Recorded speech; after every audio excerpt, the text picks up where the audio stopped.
ಚುನಾವಣಾ ಬಾಂಡ್ ಅನ್ನುವಂಥದ್ದು 2017-18ರಲ್ಲಿ ಒಂದು ಪ್ರಾಮಿಸರಿ ನೋಟ್ ಥರ ಜಾರಿಗೆ ಬರುತ್ತೆ. ಜನಸಾಮಾನ್ಯರಿಗಿದೆಲ್ಲ ಗೊತ್ತಾಗಲ್ಲ. ಅವರಿಗೇನು, ಒಬ್ಬ ನಾಯಕ ಅಭ್ಯರ್ಥಿಯಾಗಿ ಬರ್ತಾನೆ ಅಂದಾಗ ಚುನಾವಣಾ ಪೂರ್ವದಲ್ಲಿ ಅವನೇನು ಪ್ರಾಮಿಸ್ ಮಾಡಿದ್ನ ಅದನ್ನ ಈಡೇರಿಸಿದ್ನ, ನನಗೆ ಮೂಲಭೂತವಾಗಿ ಬೇಕಾಗಿರುವಂತಹ ಸೌಲಭ್ಯಗಳು ಸಿಗ್ತಿದೆಯಾ ಇಲ್ವಾ, ದೇಶ ಯಾವ ಹಂತಕ್ಕೆ ಹೋಗ್ತಾ ಇದೆ, ದೇಶದಲ್ಲಿ ಎಷ್ಟು ಭ್ರಷ್ಟಾಚಾರ ಇದೆ, ಭ್ರಷ್ಟಾಚಾರ ಇಲ್ಲ ಅನ್ನುವಂಥ ಪ್ರಜ್ಞಾವಂತಿಕೆಯಿಂದ ಯೋಚನೆ ಮಾಡೋದಿಲ್ಲ. ಬಟ್ ಈ ದಿನಗಳಲ್ಲಿ ವಿಶೇಷವಾಗಿ ಈ ಚುನಾವಣಾ ಬಾಂಡ್ ಅನ್ನೋದು ಸಿಕ್ಕಾಪಟ್ಟೆ ಸದ್ದು ಮಾಡ್ತಾ ಇದೆ. ಸುಪ್ರೀಂ ಕೂಡ ಒಂದು ನಿಲುವಿಗೆ ಬಂದಿದೆ. ಏನಿದು ಚುನಾವಣಾ ಬಾಂಡ್? ಮೊಟ್ಟ ಮೊದಲು ಝೀ ಕನ್ನಡ ನ್ಯೂಸ್ ಇಂತಹ ಒಂದು ವಿಶೇಷ ಸಂಚಿಕೆ ತಗೊಳ್ತಾ ಇರೋದು ನಾನು ನಮ್ಮ ಕನ್ನಡ ರಾಜ್ಯದಲ್ಲಿ ಕನ್ನಡದಲ್ಲಿ ನಾನು ಮಾತಾಡಬೇಕು ಅಂತ ತುಂಬ ಹೆಮ್ಮೆಯಿಂದ ಬರ್ತಾಯಿದ್ದೀನಿ. ಬೇರೆ ಕಡೆ ಏನೋ ಒಂಥರ ಹಾಟ್ ನ್ಯೂಸು, ತುಂಬ ಫ್ಲ್ಯಾಶ್ ನ್ಯೂಸ್ ಥರ ಇರ್ಬೋದು. ನನಗಿದ್ಯಾವುದು ಏನು ಹೊಸದು ಅಂತ ಏನು ಅನಿಸಲ್ಲ. 1962ರಲ್ಲಿ ನಮ್ಮ ಇಂಡಿಯಾ ಚೈನಾ ದೇಶದಲ್ಲಿ ಯುದ್ಧ ಆದಾಗ 1-2 ವರ್ಷದಲ್ಲಿ ನಮ್ಮ ದೇಶ ಕಳೆದೋಗ್ಬಿಟ್ಟಿತ್ತು. ಓಕೆ, ದೇಶದ ಆರ್ಥಿಕ ಪರಿಸ್ಥಿತಿ ಹದಗೆಟ್ಟೋಗಿತ್ತು. ಆವಾಗ ಇದೇ ರಾಜಕೀಯ ಆಗಲಿ, ಮಿನಿಸ್ಟ್ರಿ ಆಫ್ ಫೈನಾನ್ಸ್ ಆಗಲಿ, ಅದೆಲ್ಲ ಆವಾಗ ಶುರು ಮಾಡಿಕೊಂಡು ಯೂನಿಟ್ 64 ಅಂತೇಳ್ಬಿಟ್ಟು ಅದು ಒಂಥರ ಬಾಂಡ್ ಅಂತಾನೆ UTI 64 ಅಂತ ಶುರು ಮಾಡಿದ್ರು 60 ವರ್ಷದ ಹಿಂದೆ. ಇದು ಮೊಟ್ಟ ಮೊದಲು ಸರ್ವೇ ಎಲ್ಲ ಜನರು ತಿಳ್ಕೋಬೇಕು ಅಂತ. ಅಂದರೆ ಆರ್ಥಿಕ ಪರಿಸ್ಥಿತಿ ಹೆಚ್ಚು ಕಡಿಮೆ ಆದಾಗ ರಾಷ್ಟ್ರಕ್ಕೆ ಆಗಲಿ ದೇಶಕ್ಕೆ ಆಗಲಿ ಒಳ್ಳೆ ಕೆಲಸ ಮಾಡಬೇಕಾದಾಗ ನನ್ನ ಹತ್ರ ದುಡ್ಡಿಲ್ಲ ಅಂದರೆ ದಿವ್ಯಾ ನೀವು ಕೊಟ್ಟಿರಮ್ಮನ ಆಮೇಲೆ ವಾಪಸ್ ಕೊಡ್ತೀನಿ ದುಡಿದ್ಬಿಟ್ಟು ಅಂತ ಹೇಳಿದ್ರೆ ತಪ್ಪೇನಿಲ್ಲ. ಮೊಟ್ಟ ಮೊದಲು. ಎರಡನೇದು, ಇದರಲ್ಲಿ ಯಾವುದಾರು ಅನಾಚಾರವಾಗಲಿ ಭ್ರಷ್ಟಾಚಾರವಾಗಲಿ ಯಾವುದೂ ಇಲ್ಲ, ಇದು ಆಚಾರವಾಗಿಯೇ ಬಂದಿದೆ. ಯಾಕೆಂದರೆ 2017ರಲ್ಲಿ ಇದು ಒಂದು ಫೈನಾನ್ಸ್ ಬಿಲ್ ಅಂತೂ ಪಾಸ್ ಮಾಡಿದ್ದಾರೆ, ಆ್ಯಕ್ಟನ್ನು. ಅಂದರೆ ಮುಚ್ಚು ಮರೆ ಅನ್ನೋ ಪ್ರಶ್ನೆ ಯಾವುದೂ ಇಲ್ಲ ಇದರಲ್ಲಿ. ಮೂರನೇದು ನಾನು ಹೇಳಬೇಕು, ನಾವು ಇವಾಗ ಈ ಒಂದು 30-40 ವರ್ಷನಿಗೆ ನಾವು ಇಂದಿರಾ ವಿಕಾಸ ಪತ್ರ ಅಂತ ಕೇಳಿದ್ವಿ. ಇಂದಿರಾ ಅನ್ನೋರು ಅವರು ಒಂದು ಪ್ರಜೆ ಅಷ್ಟೇ.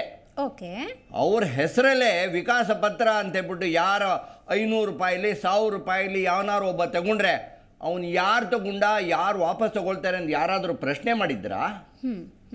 ಅದಕ್ಕೆ ಲೀಗಲ್ ಓನರೇ ಇಲ್ಲ.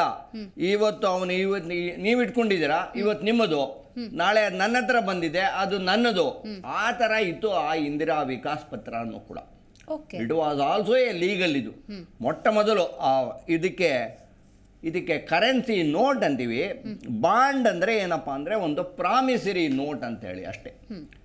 ಮೊಟ್ಟ ಮೊದಲು ಪ್ರಜೆಗಳು ತಿಳ್ಕೋಬೇಕು, ಇಡೀ ದೇಶ ಒಂದು ಬಾಂಡನ ವ್ಯವಸ್ಥೆಯಲ್ಲೇ ನಡೀತಾ ಇದೆ ರೀ. ಏನು ಬಾಂಡ್ ಅಂದರೆ, ನಾನು ಒಬ್ಬ ಆರ್ಥಿಕ ವಿಷಯದಿಂದ ಬರೋನು, ಬ್ಯಾಂಕಿಂಗ್ ಕ್ಷೇತ್ರದಿಂದ. ಇವಾಗ ನಮ್ಮ ಇಡೀ ಭಾರತದಲ್ಲಿ ಸಾವಿರಾರು ಕಿಲೋಮೀಟರ್ಗಳು ಹೈವೇ ರಸ್ತೆಗಳು ಡೆವಲಪ್ ಆಗ್ತಾ ಇದೆ. ಹೈವೇಸ್ ಅದು ಹೌದು, ರೋಡ್ವೇಸ್ ಡೆವಲಪ್ ಆಗ್ತಾ ಇದೆ, ವಾಟರ್ ವೇಸ್ ಡೆವಲಪ್ ಆಗ್ತಾ ಇದೆ, ಏರ್ವೇಸ್ ಎಲ್ಲ ಡೆವಲಪ್. ಅದೆಲ್ಲಿ ಸರ್ಕಾರದಲ್ಲಿ ಏನು ಕಟ್ಟಿಟ್ಟು ಬುತ್ತಿ ಅಂತ ಹಣ ಇದೆಯಾ? ಇಲ್ಲ.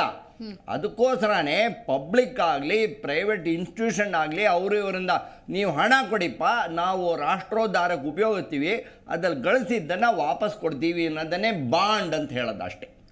ಆ ಬಾಂಡ್ ಅಂದರೆ ಇದೇನಂದ್ರೆ ಪೇಡ್ಸ್ ಒಂಥರ ಡೆಟ್ ಅಂತ ಅಂತಾರೆ.